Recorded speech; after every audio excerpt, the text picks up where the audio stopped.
Hello, everyone. Welcome to the webinar, Laying the Groundwork for Success with Katana, and thank you for joining. My name is Elise. I am part of Foundry's marketing team and will be your virtual host. Today, it's my pleasure to introduce Sony Pictures Imageworks Senior Technical Trainer, Maribeth Glass and Greg Berridge, Manager of Training, Artistic Development, and Academic Outreach. Maribeth will present how Sony trains their artists to use Katana, and Greg will join our live Q&A. We're also joined by Adele Paleska, Foundry's Senior Technical Creator, who will be talking about the resources available on Foundry Learn, and Terry Ryasat, Foundry's Global Head of Creative Services, who will be moderating the Q&A. If you have any questions that you'd like to ask our speakers, please add them into the Questions tab on the right-hand side of the screen. There, you'll also see the chat tab, so feel free to say hello and let us know where you're joining from.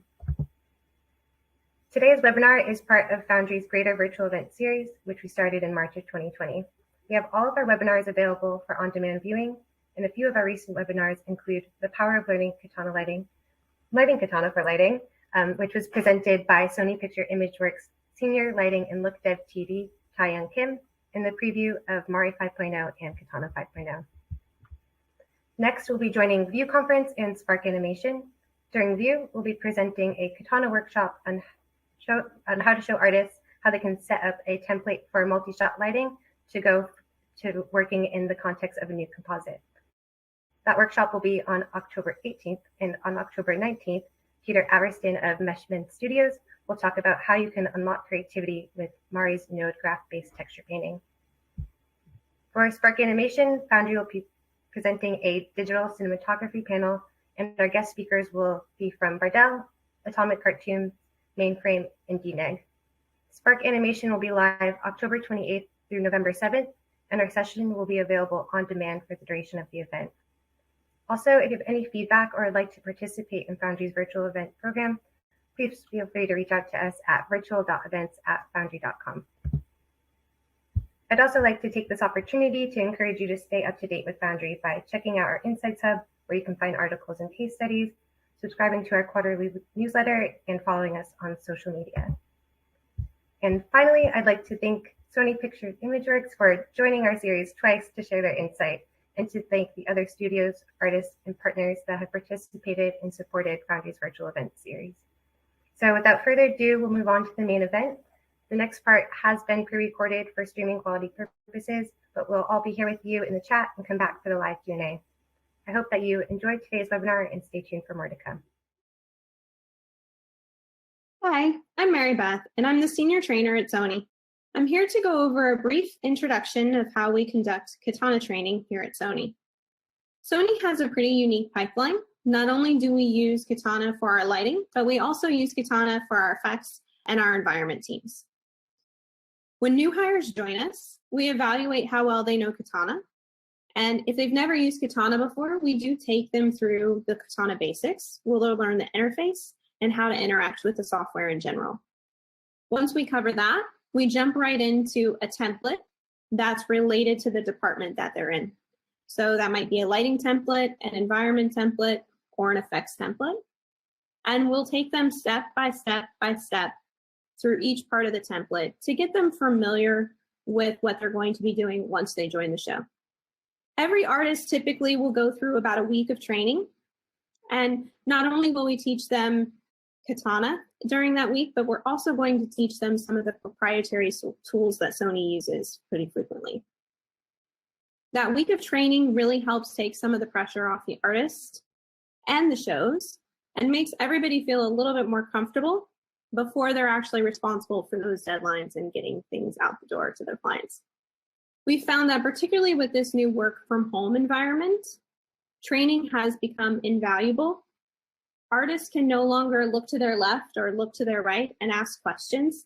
So having someone like a training department to be able to ask any questions that they have and cater those questions specific to their department has been really important for making them feel welcome into the studio and making them feel comfortable with what they're actually going to be accomplishing on the shows.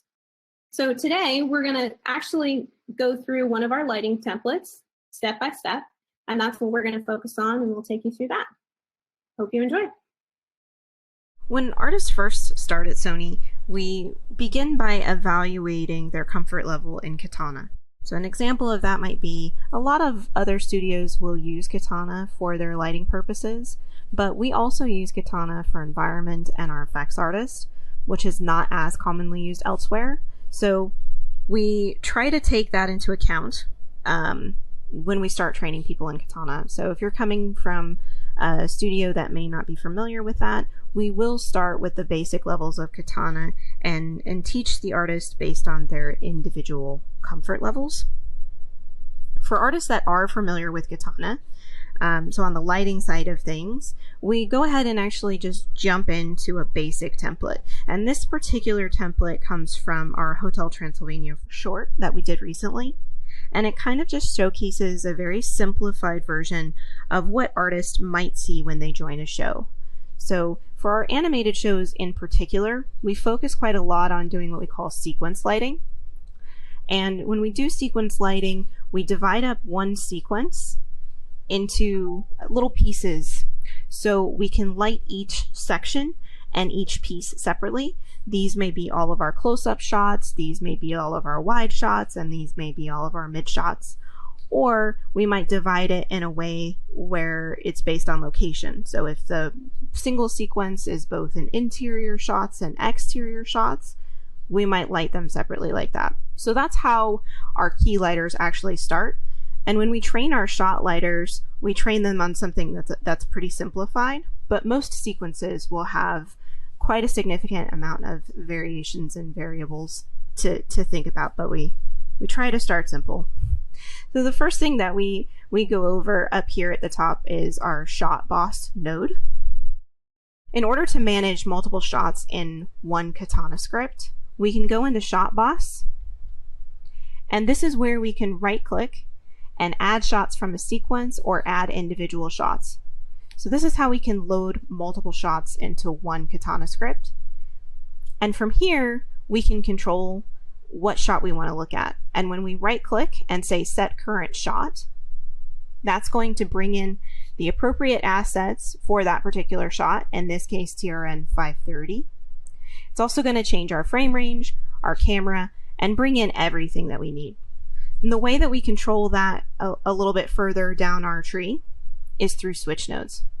So when we do right click and say set current shot, any switch nodes that are based on what shot we're looking at will switch and then look at our particular lighting scenario for that shot as well. If we go back up to shot boss and I say set current shot to TRN 530, you'll see in my viewer everything's changed. I have the geometry for the different shots, and if I were to render this, I would see how the lighting would be different as well for this particular shot versus this was 530 that or 550 that we were looking at just now.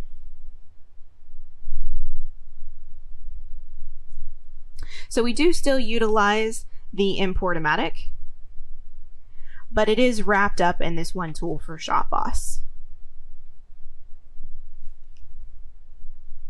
And as we go down our tree, we train artists on how everything comes together. So our typical flow of information or order of operations, if you want to look at things like that, would be this is where we bring in our geometry, our materials. If we add any additional cameras, we want to do that here. In this particular section of our template is where we make our collections. So this is where most key lighters and leads will go in and define which geometry is in which passes. So a lot of times the base passes will create our environment, your character pass, and any effects passes. So they will make collections based on that, and we will reference those collections later to create our individual render passes down below.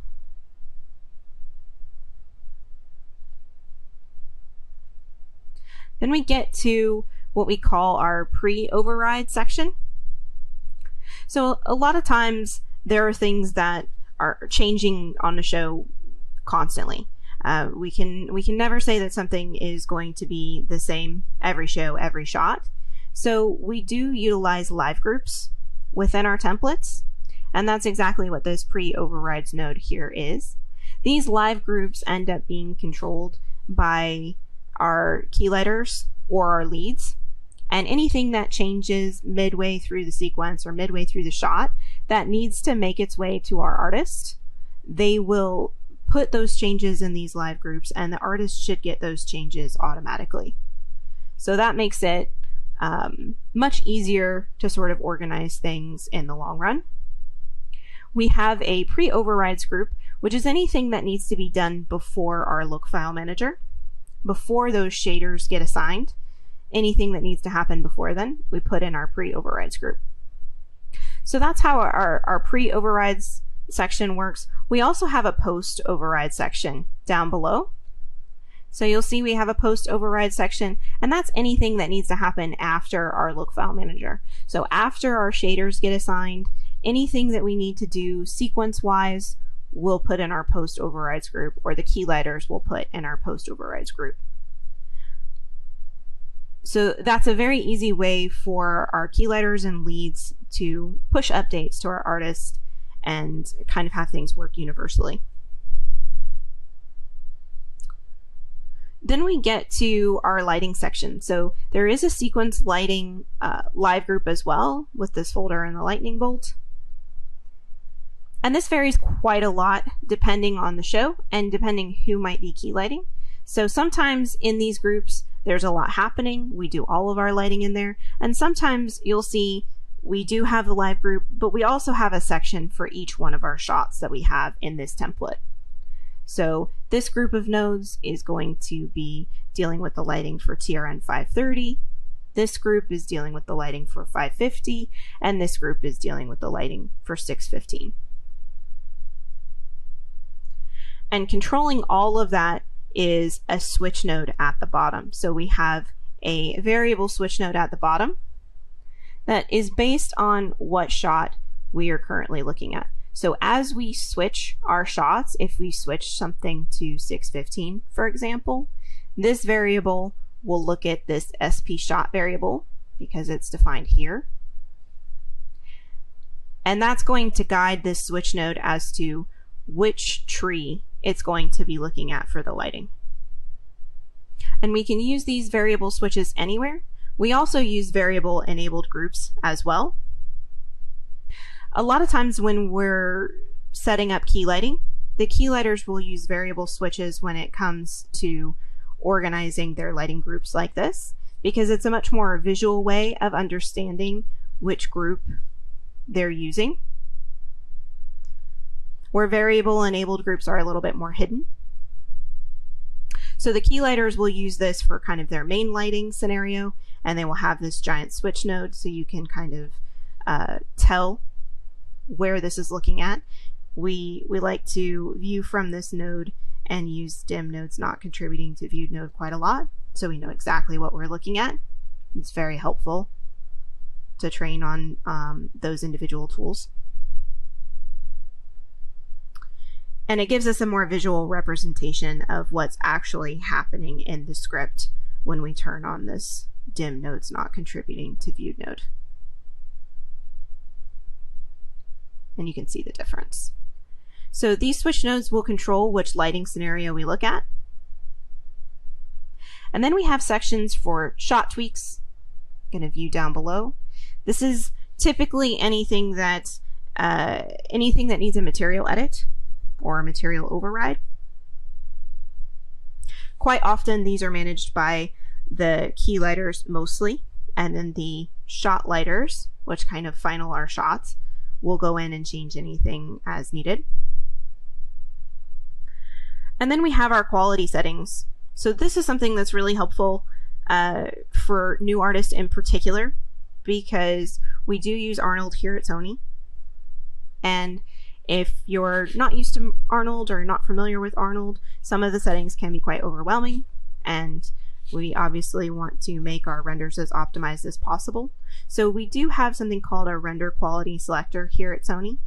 And as we're training new artists, this can be extremely helpful for them to sort of look at what a low, medium, and high render, what those settings might be, like your Arnold global settings, to get an idea of how to control Arnold. And then we do have a separate class for Arnold for new hires as well. so they can feel comfortable with that.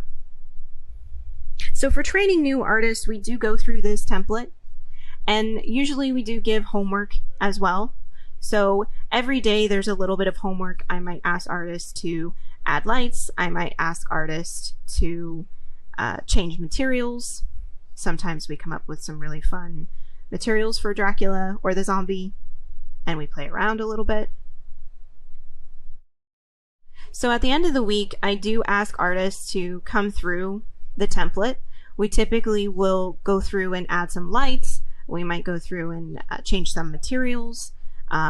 We will come down to the bottom of our tree and practice how to separate our layers as well. So in training, we will separate our passes. We'll create a zombie pass and we'll create a Drac pass, so they can get an overview and an example of how that works. And then we go through the rendering process. So the rendering process for animated shows, we use something called Shot Butler. So if I add a new panel called Shot Butler, this comes up, and this is how we can render multiple shots from one Katana script. So these are all of our layers that are created at the bottom: our environment, our character, eye highlight passes, any effects passes, environment, Atmo, those kinds of things. And these are each individual shot that I have listed in my shot boss node. So I can turn on or off entire shots. And I can also say, if I decide for 530, I don't need a smooth wall pass, I can just turn that off, or I can right click and say remove, and it will completely remove that pass for that particular shot. There's lots of variations of how we can control this. There's lots of variations of how we can use this. We can send one shot, all shots. It's very helpful and organizational tool for our key lighters, and then when it gets to shot lighting, they can inherit what the key lighters have set up, and it makes it much smoother process for them as well, how to send things to the farm.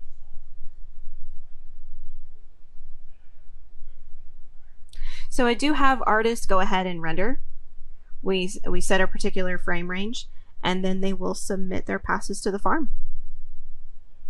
So once we've gone through training with the artist, they should be learning how to bring in our assets, how to organize our assets with collections, how the look file manager and that relationship with the look file manager and our shaders, the Katana look file, actually works. We have a section of lighting, so we go through all of the Arnold lights that we create here at Sony. We do have a particular gaffer node that we use here. So we don't use the standard gaffer 3. We use gaff 4. So it is a Sony special node that we have, and it just allows us to have some more flexibility with our Arnold shading. And we can still manipulate materials, we can still inherit the incoming scene and edit our lighting that way, but we do go through each individual light and go through the material parameters with all of our new hires and talk about some of the very specific things that we have. Some of the nice things that we have here at Sony, for example, if you open physical parameters, we do have an option for color maps, and we've got a really nice library that they've organized for us. So that's an additional panel we can create if we go to the library panel that allows us to use specific kind of textures for our lights. So instead of having a light have an exposure, in this case of 20 universally across the entire light, it allows us to kind of break that up a little bit by using one of these maps. So I can come to the source and change this to light textures, for example. And these are some of just the generic examples that we have, and they're very easy to use for all of our artists to just click and drag them over, and we'll get that visualization in our Hydra viewer as well.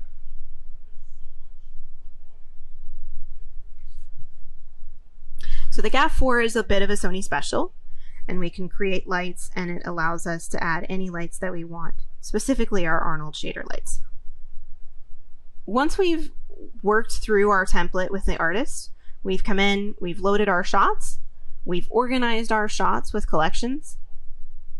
We've gone through the lighting process, what you might see in those live groups, what you would control as a shot lighter, and how you would control those switches. We go through some of the material edits and changes that they might make that are pretty common on a shot-to-shot basis. And then we go through all of our Arnold specifics. So we do have this render quality selector where they can choose either low, medium, and high. And that will work a significant amount of the time. But there are always occasions where something's going to be a little bit noisier than you prefer. So the artists do go through Arnold training as well, just so they can learn how to troubleshoot their samples and what parameters to change in order to make their Arnold renders more efficient and less noisy. And then we go through organizing all of their passes at the end as well.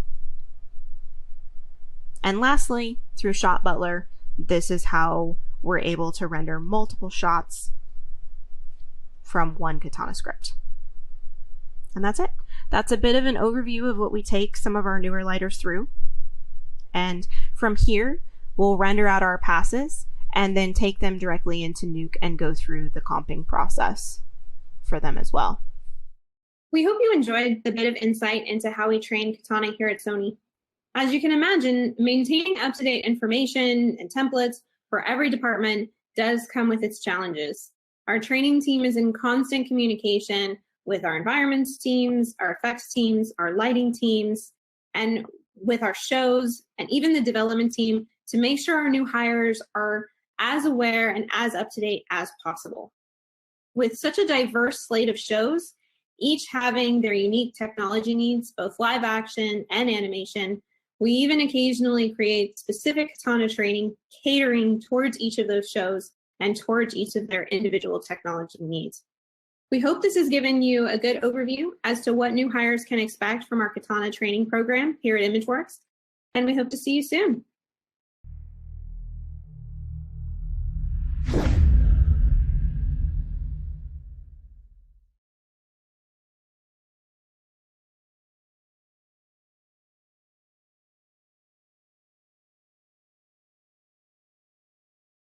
Hi, I'm Adele, and I'm here to give a quick overview of our Learn site and the content we produce to help you become a Katana Pro.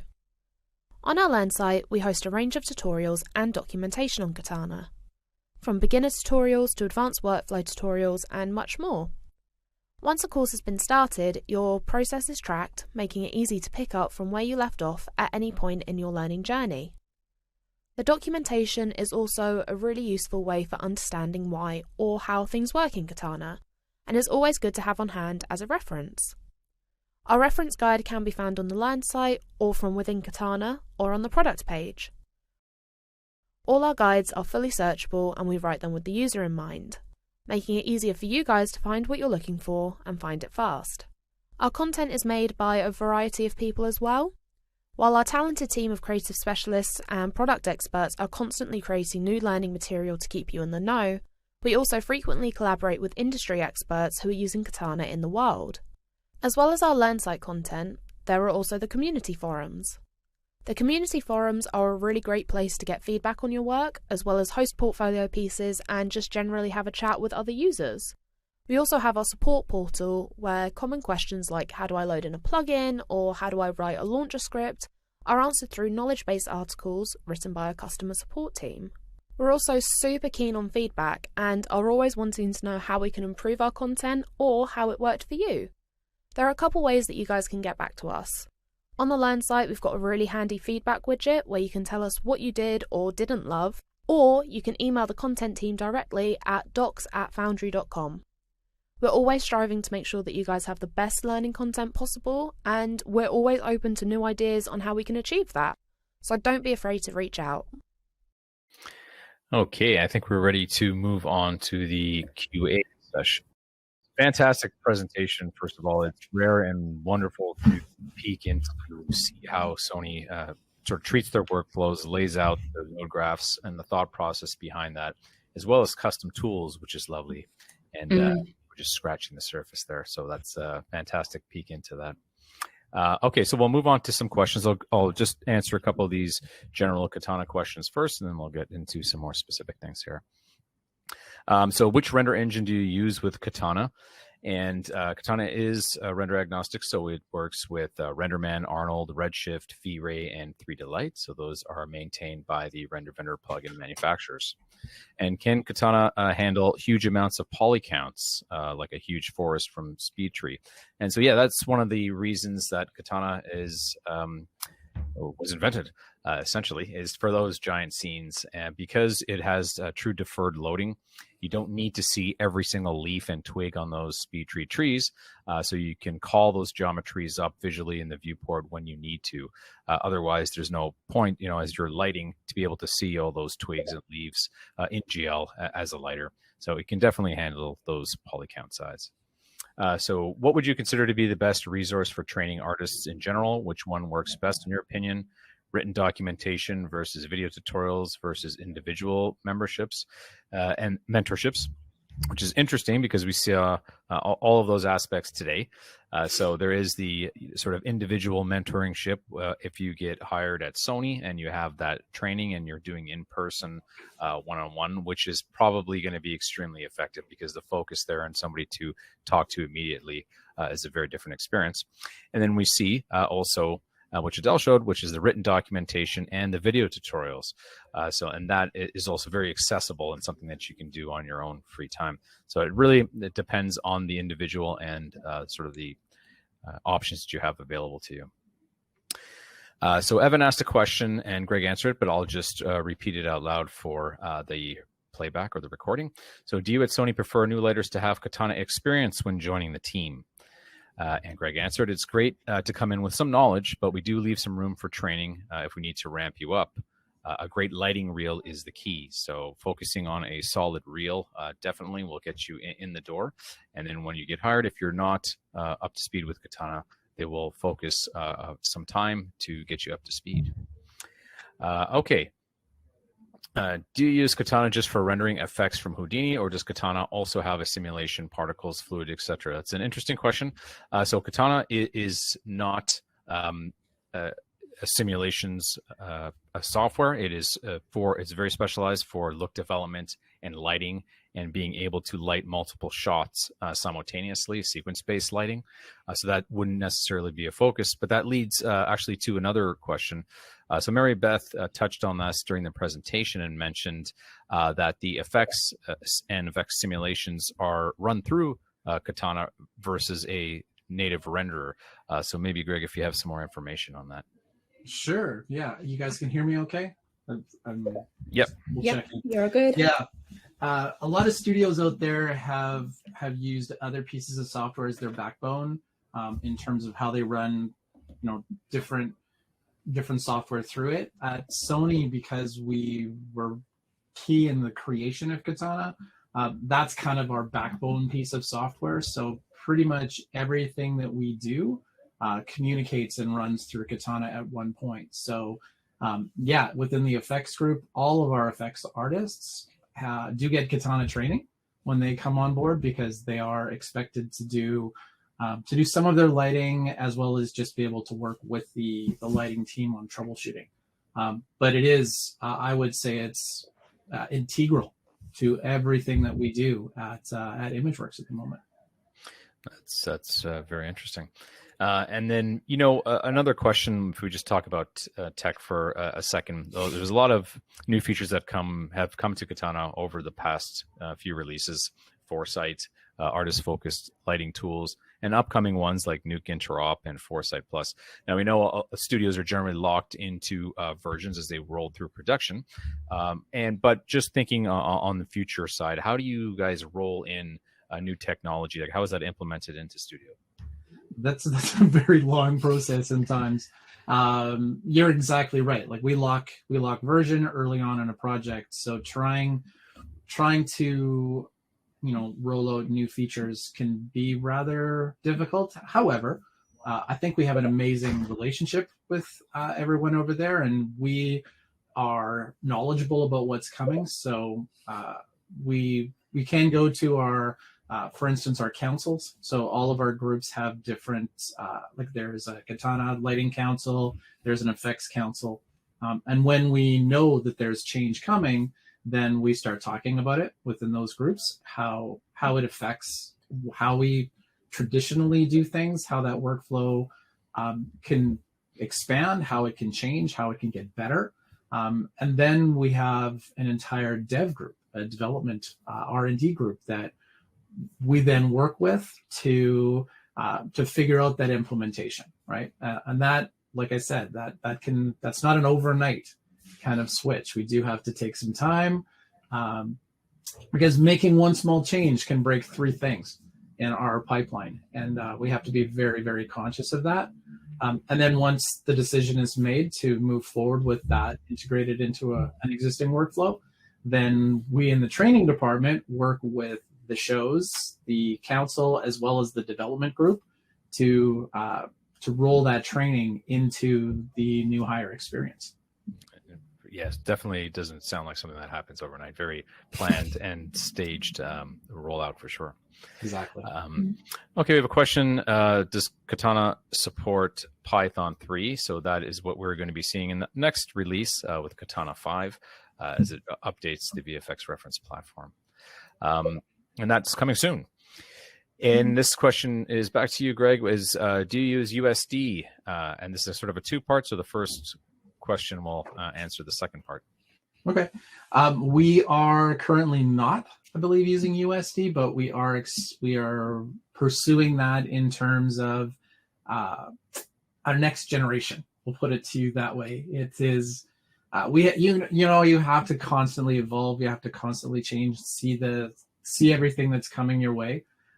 But as I talked about, we have a dev group and they are on the bleeding edge of what's going on out there, and it's tough keeping up with everything, but it's coming. It's definitely coming. Excellent. Okay, we have a new question here. Is there a bridge between Mari and Katana? For example, make an adjustment in Mari and see the details. I just lost that. See the details inside of Katana immediately. So with Mari 5, beta just got released, and we're seeing heavy USD implementation into that. So you will see a shading link, not exactly the way we're talking about here, but a nice handshake between publishing from Mari and into Katana in a nice packaged way, where you can be working in Mari and previewing what the end result will be, and then having that inside of Katana. Yeah, it's been, sorry, just because I've been working on that release, it's been really smoothed out. So the USD preview surface is now available in Mari, and that can be brought in at any point, which is nice. But also they've brought in a USD export tab to the export manager as well. So it's now really, really easy to get assets with the USD preview surface on it into Katana. So it's getting a lot easier, and there's a lot more coming in the future, but that bridge has started to happen. So yeah. So bridge between Mari, bridge between Nuke coming up as well. So lots of exciting stuff on the interop side of things.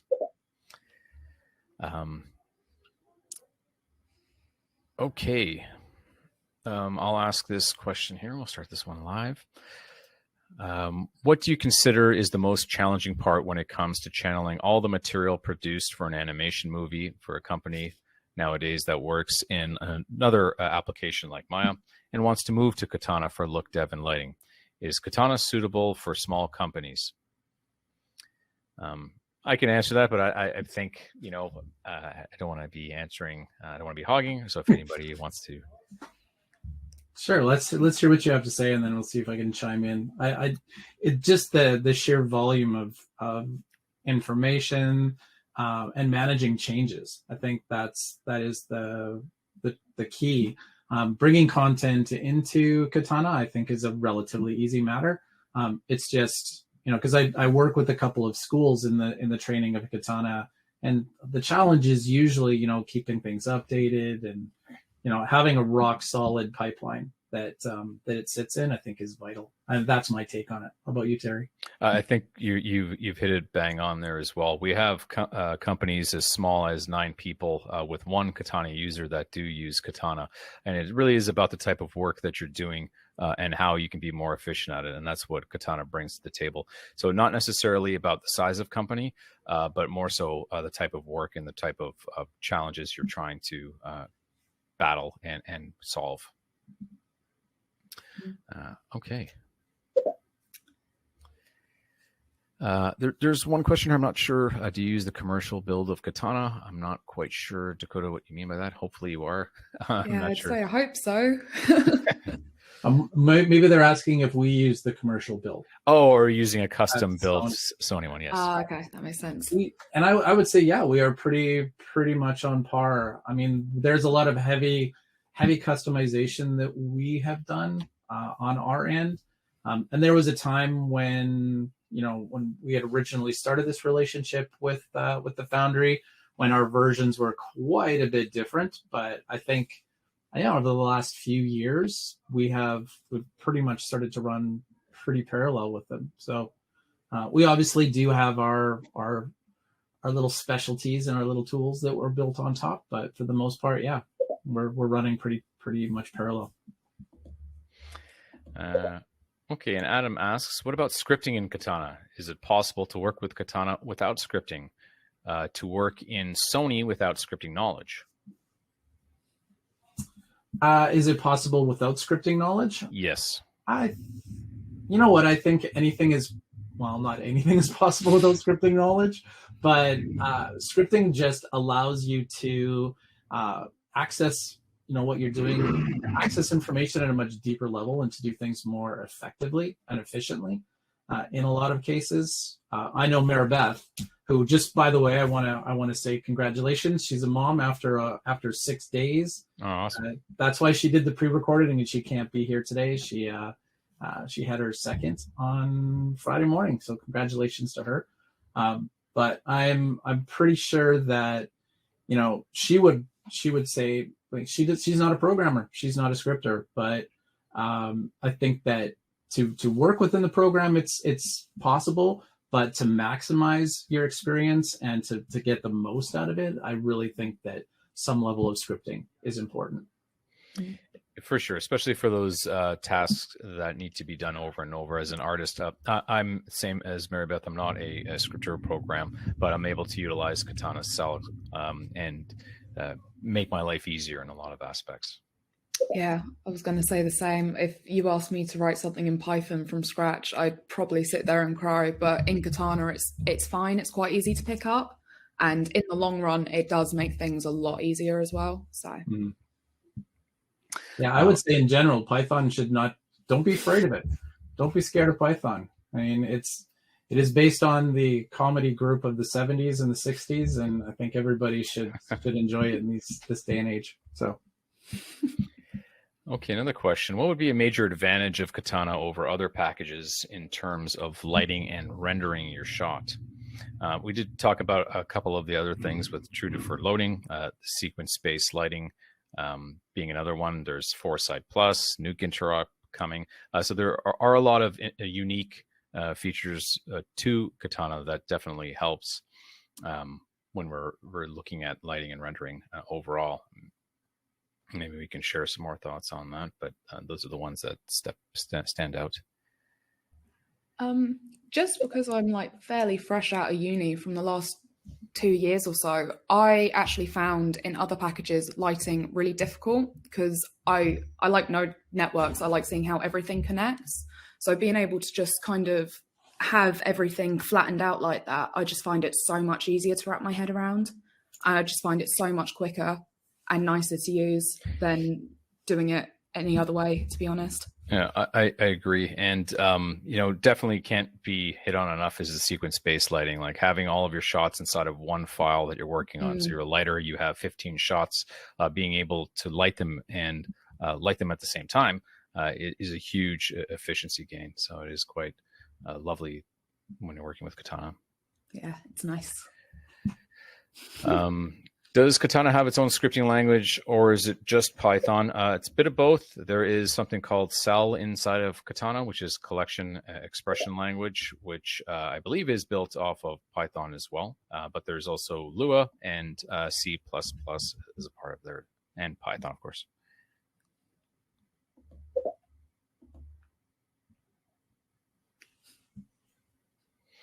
All right. So I think the questions are slowing down here. Some very good questions today. We might have a new one there. Oh. Okay. Yep. Go. You can go ahead. Oh no, I was gonna read it out for you. Yeah. Go ahead. So, what if I want to update the animation in between the shot lighting in production? Will Katana automatically update the character animation from the Maya file that I saved, or do I have to export the character animation as an Alembic and import it into Katana? Okay, so you are exporting any animation updates. You do need to change, right? There's no live link between the DCCs in that way, but essentially you'd be utilizing live groups and through cache flushing, or generally utilizing live groups and pointing at versions of the different animation takes, and then you'd be updating inside of Katana. Something to understand about Katana that's important is that almost everything in Katana is a reference. So it's great. You're piling nodes on top of it after. It's very non-destructive because you're doing these changes afterwards. And this is the advantage of Katana on the node graph side of things, and why it reads data so quickly in and out.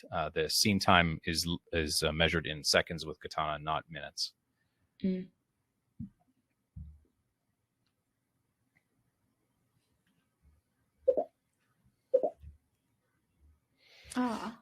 There's one.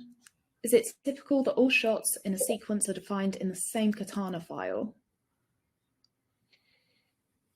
I've heard a record of 200 shots in one Katana file, and I don't know if that was done on purpose or just to see if it can be done.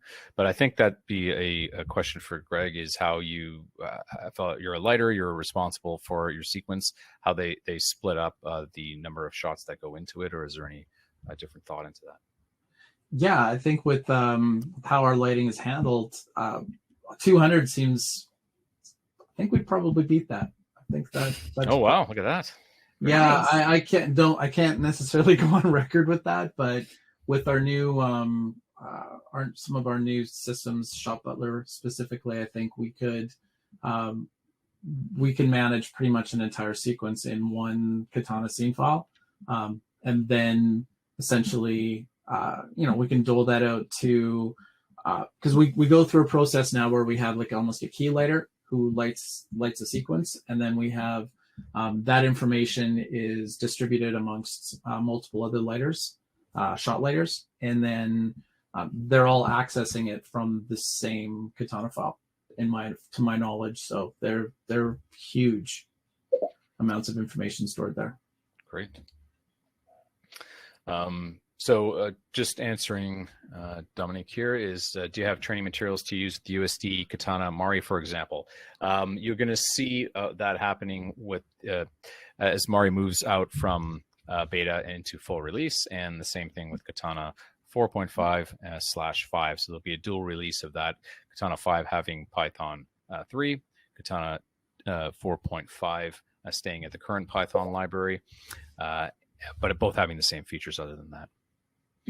We do also, on the Learn site for Katana, there is a course on getting your USD plugins into Katana and like using lights and setting up the preview surface as well. It does come with some course files, but off the top of my head, I can't remember if they're USD, but there is some material on USD and Katana at the moment. So definitely check out Foundry Learn. Any plans for developing scattering or scatter-related tools? So not so much about developing the tools for scattering, more about reading the instances in, which you were going to see in Katana 4.5 and 5, being able to visualize your instances directly in the viewport. And if you have parent-child instances within instances, being able to see those as well. So it's, again, more about reading the data in and not so much about the layout. Jeff is asking about the scripting knowledge, which if you may have missed it, Greg did answer that portion of it. So you can always take a look at the playback. Essentially, it helps, but it's not mandatory. I was going to say Cole's Notes version. No, you don't, but yes, you should. Yeah. How much do lighters at Sony rely on the fast local preview renders, for example, using GPU renderer? We rely on that a lot, right? With how quickly shots need to move through production, we need to see really, really fast updates on the material. You know, some of the scenes do get extremely cumbersome, so we have to rely on some of our internal methodologies. But yeah, we use it a lot. Great. So Ken is asking if I don't remember which question this is tailing off of, but if that's the case, then is the file version per artist with lots of possible merge conflicts in the VCS system?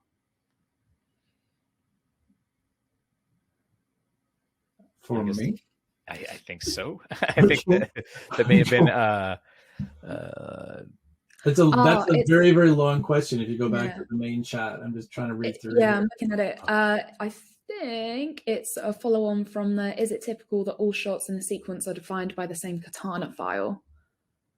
So. Or artist. Yeah. Right. And then tweaks being possible down the chain. So best case scenario is that the lighter can render as is and just make limited overrides on a shot-by-shot basis in the same file. Yeah, I think that goes along with what I was talking about in terms of we have the key lighter who defines the overall look, and then shot lighters can go in and do individual overrides for on a shot-by-shot basis. I think that answers the same question. And if that's the case, is the file version per artists, lots of possible merge conflicts. Without getting into our pipeline management, that's never a concern for us. We never have any issues with overwriting previous files because we do have an overall publishing system which is integrated directly into Katana.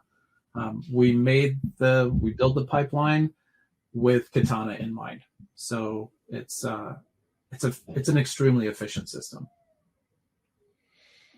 Okay, Rodrigo is asking, how closely do you work with the comp department? In some animation studios, comp and lighting are combined. I was just wondering, how does it work at Sony?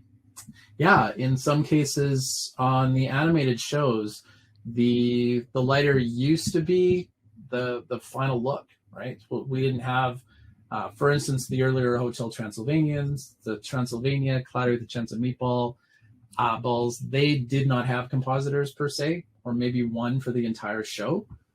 That changed dramatically with Into the Spider-Verse. That was one of the first shows that we really started to bring compositors onto the team with us because of the complexities involved.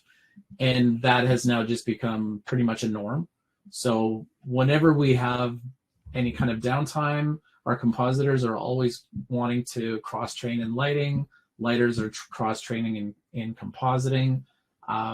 It's not departmentalized at Sony in that respect, so they don't all work within that same group, but they are a very, very close-knit team, right, when they get on the shows. So yeah, I would say they work with each other a lot, and it's just evolving with complexities. So that's fantastic. So I think we're running low on time, so we might have time for one more question, if anyone's got one. Or